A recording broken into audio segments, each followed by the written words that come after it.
कोयला चाहे छुप करके खाओ, मुंह काला होकर के रहेगा।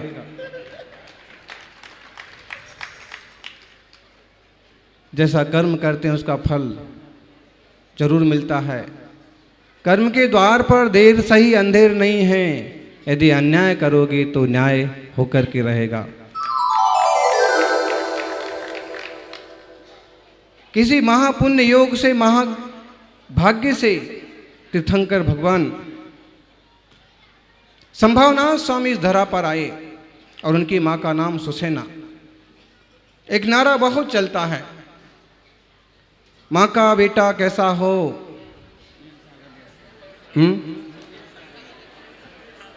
मां का बेटा कैसा हो, जोर से बोलने का। मां का बेटा कैसा हो, सन्मति सागर जैसा हो, महावीर स्वामी जैसा हो।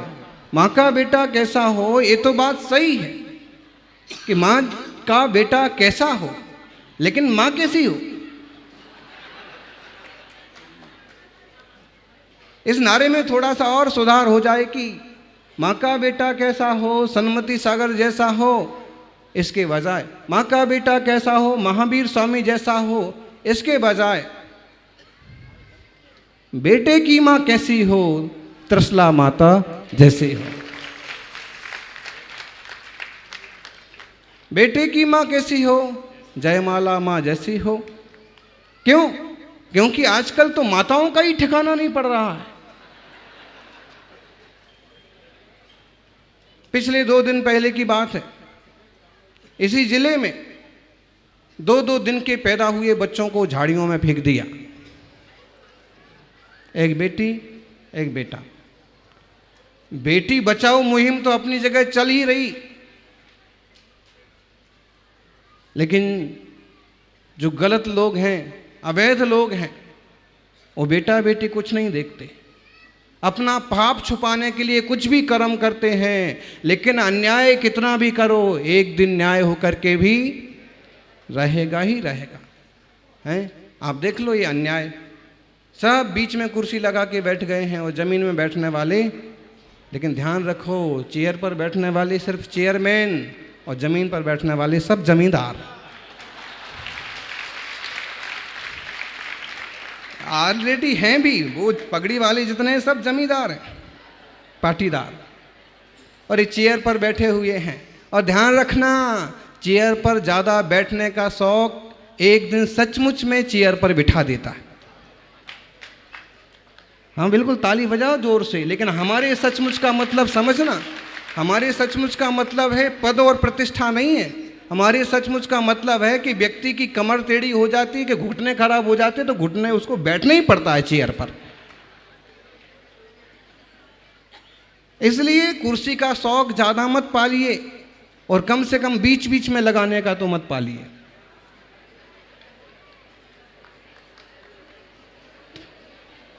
न्याय की शुरुआत तो पंडित जी ने की है, न्याय की तो बात करना पड़ेगी। माताओं ध्यान रखो,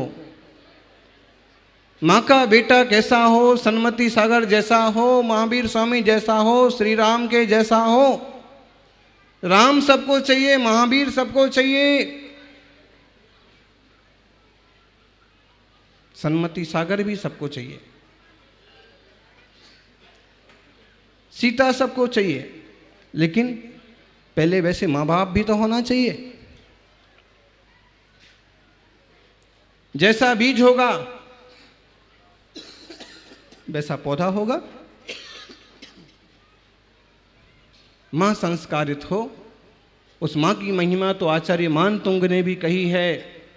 श्रीराम सतानि शतसो जनयन्ति पुत्रान, नान्यः सुतं तदुपमं जननी प्रसूता, सर्वा दिशो ददति भानि सहस्र रश्मिं, प्राच्यव दिग्जन्यति स्फुरधन सुजालम। हे भगवान, हे आदिनाथ भगवान, हे अजितनाथ भगवान, हे संभवनाथ भगवान, धन्य है वो मां जिस मां ने आप जैसे बेटे को जन्म दिया। धन्य है वो मां जिस मां ने आप जैसे बेटे को जन्म दिया। आकाश में सारी दिशाओं में तारे होते हैं, उन कोई दिशाओं की पूज्यता नहीं होती है, लेकिन सूरज तो केवल पूरब से उगता है और पूरब की पूजा होती है। इसलिए ऐसी माँ भी पूजनीय हो जाती हैं जो उत्तम संतान को जन्म देती है। संस्कारित माँ खुद यदि टीवी के सामने बैठी है तो बच्चा क्या करेगा? वो भी बैठेगा। एक माँ आई कहने लगी, महाराज जी दिन भर बच्चा मोबाइल पर खेलता रहता। हमने कहा कि जब बच्चा गर्भ में था तब आप क्या करते थे? ये 2 साल का 2.5 साल का बच्चा दिन भर मोबाइल पर खेलता रहता है। कुछ मिले ना मिले, केवल मोबाइल दे दो इसको, इसका दिन कट जाता। हमने पूछा कि जब ये गर्भ में था तब तुम क्या करती थी? उसका चेहरा शर्म से झुक गया, मुंह बंद हो गया। क्यों? वो क्या करती? बोलो, अक्सर कर क्या करती हैं माताएं, खासकर गर्भ के टाइम पर जब डॉक्टर कहता है बेड रेस्ट, और बेड रेस्ट का मतलब क्या है? Total arrest. आपका मन भी, आपकी बुद्धि भी, आपका देह भी और सब जकड़ गया। बेड रेस्ट जैसी चीज बेकार की चीज है। सचमुच में भी अगर तबीयत खराब है तो भी बाहर की हवा खाने तो जरूर जाओ। बाहर की चाट खाने भले मत जाओ, लेकिन हवा खाने जाओ, तबीयत सही हो जाएगी। तो माँ मोबाइल पर खेलती थी, बच्चा खेलता है। माँ पूरे टाइम टीवी देखती थी, बच्चा देखता है, उसमें बच्चे का क्या गलत है? सिंचन तो उसी चीज का हुआ है ना। बहुत प्रसिद्ध कहानी है, सबको मालूम है। मंदालसा नाम की एक माँ थी और उसने 6-6, 7-7 बेटों को जन्म दिया। और इतने बेटों को इसलिए जन्म देना पड़ा क्योंकि जितने बेटे तैयार होते वे थोड़े से बड़े होते, 8-10 साल के भी ना होते कि वे सन्यास की बात करते, और जैसे ही सत्संग मिलता तो सन्यास ले लेते, मुनि बन जाते, तपस्वी बन जाते, और जनता के कल्याण के साथ साथ अपनी आत्मा का कल्याण भी। सम्राट ने कहा, अब ऐसा बेटा होना चाहिए जो राजा बने। तो सारे बच्चों को मुनि बना देगी, साधु बना देगी, सन्यासी बना देगी, बैरागी बना देगी। अरे उसका तो भला हो जाएगा, लेकिन मेरे राज्य का क्या होगा? वो तो भगवान का भजन करके, आत्मा का ध्यान करके भव के पार चला जाएगा, लेकिन मेरे राज्य का क्या होगा? अब की बार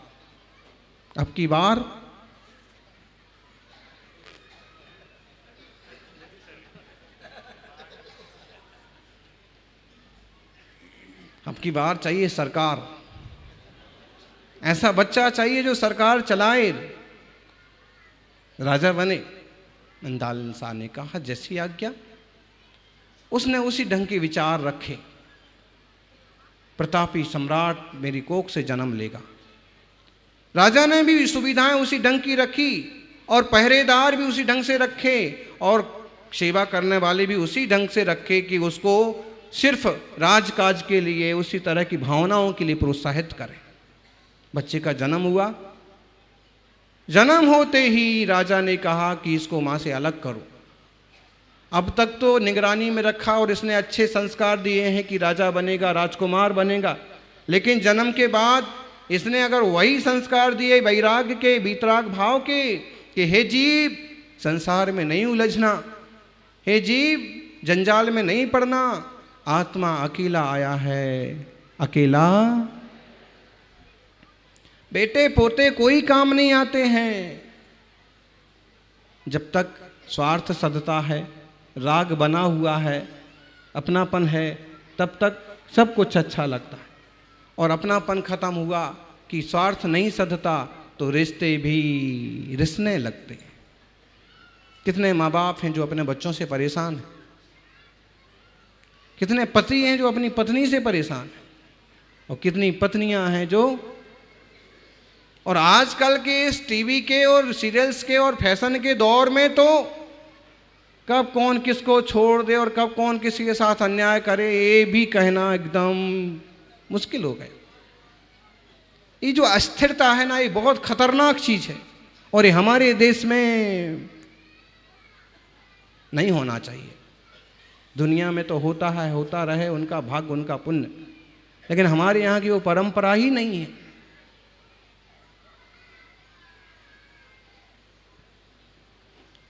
बेटा बड़ा होने लगा, धाई माँ उसका पालन करने लगी, और इधर जो माँ मंदाल सा है वो अपने बेटे को देख भी नहीं सकती है, फिर भी यही भावना करती है कि भगवान इसका भी कल्याण हो, सबका कल्याण हो। जो अब तक सुनाती थी सब बच्चों को, शुद्धोसी बुद्धोसी निरंजनोसी संसार माया परिवर्जितोसी,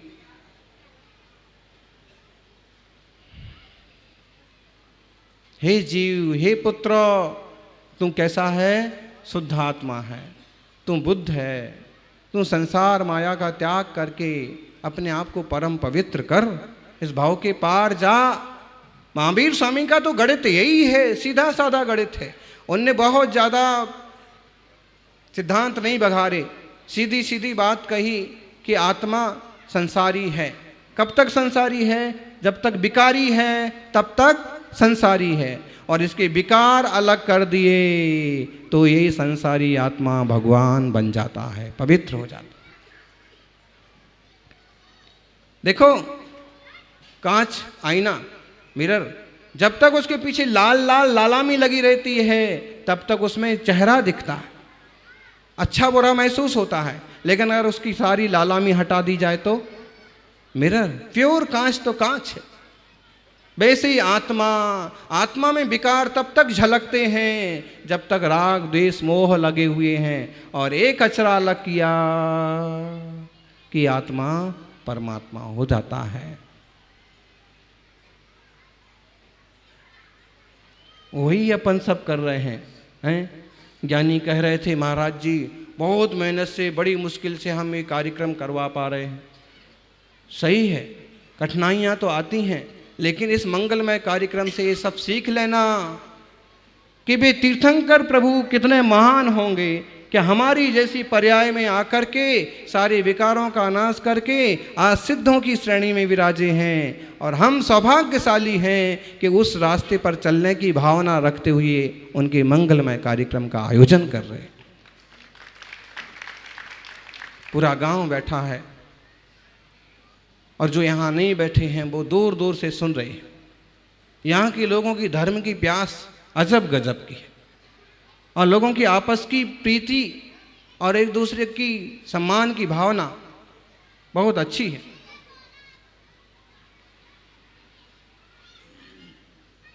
ये अच्छाइयाँ एक दिन आपको बहुत अच्छा बनाएंगी। बहुत अच्छा कौन है दुनिया में? बोलो जी, सबसे अच्छा कौन है? सबसे अच्छा कौन है?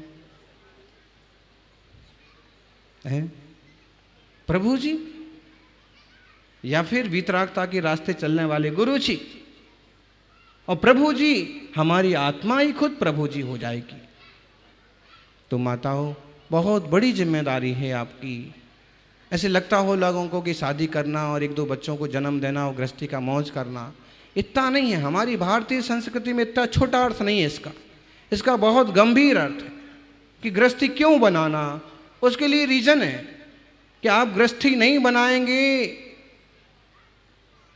तो ना साधु संतों का जन्म होगा और ना किसी भगवान का अवतार होगा। समझना, एक अच्छा गृहस्थ का परिवार होता है, श्रेष्ठ परिवार होता है, संस्कारित परिवार होता है। कोई होनहार जीव उस परिवार में, उस माँ के गर्भ में आता है, और फिर उसका विकास होता है, फिर वो संसार की भलाई के लिए बड़े कदम उठाता है। बताओ, कौन से तीर्थंकर, कौन से महापुरुष अमेरिका में पैदा हुए हैं? लिंकन, फिंकन, डिंकन, चर्चिल, परचिल जो भी हुए, एक आम संसारी काम किए, बस राष्ट्रपति बन गए। उनके लिए वही सबसे बड़ा वही हो गया। गरीबी से उठ करके राष्ट्रपति बन गए, कथाएं बन गई। बन जाना चाहिए, क्योंकि एक तरह की मेहनत की है, लेकिन ऐसा कुछ नहीं किया है कि जो महापुरुष जैसा हो। महापुरुष बाहर की पद प्रतिष्ठा से नहीं होते हैं, महापुरुष आत्मा की विशुद्धि से होते हैं। चारित्र की निर्मलता से होते हैं, ज्ञान की ऊंचाई से होते हैं, और वो तीर्थंकर। इसलिए माँ का बेटा कैसा हो, संभवनाथ जैसा हो। लेकिन बेटे की माँ कैसी हो, माधु सुसेना जैसी हो। उस माँ ने इतना पुण्य कमाया, इस तरह का चारित्र रखा, ऐरे गहरे कि यहां धर्मात्माओं का जन्म नहीं हो जाता है। राम का जन्म किसके यहां हुआ था, बोलो जल्दी। राम का जन्म किन के यहां हुआ था? आपको नहीं मालूम है? मालूम हो तो जोर से बोलो। राजा दशरथ, बस दशरथ से जन्म हुआ था। कौशल्या दशरथ, कौशल्या जैसी सरलता, कौशल्या जैसा जीवन, दशरथ जैसी दृढ़ता। सीता का जन्म जनक, मिथिला की महारानी से, और जनक जी घर में बैरागी। अच्छे पुत्र के लिए अच्छी मां बनना बहुत जरूरी है। गर्भस्थ संतान की रक्षा करना जरूरी है।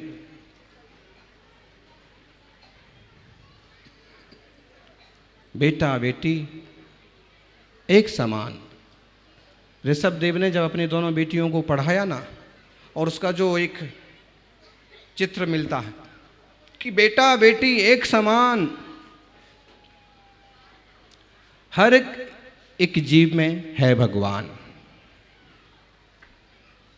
बेटा में भी, जीव में भी भगवान है, और बेटी के जीव में भी भगवान है। आप वहां बैठे हो, आप में भी भगवत्ता प्रकट हो सकती है। जैन धर्म का हो या महावीर स्वामी की सबसे बड़ी देन यही है कि वो किसी को भी हीन नहीं कहना चाहते हैं। हर एक आत्मा में परमात्मा का दर्शन करते हैं और कहते हैं कि तुम भी होनहार परमात्मा हो। इसलिए उन्होंने किसी एक परमात्मा या एक ईश्वर को स्वीकार नहीं किया। अपितु सिद्धि भी हुए तो अनंत सिद्ध।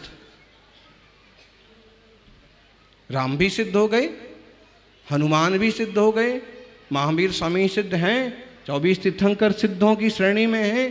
पहले वो संसारी थे, अरहंत बने, तपस्या करके मुनि बन के अरहंत बने, और आप सिद्धों की श्रेणी में विराजे। कोई दिक्कत नहीं है। वो आत्मा इतना प्योर हो गया, वो सोना इतना प्योर हो गया कि आप वापस मैला नहीं हो सकता।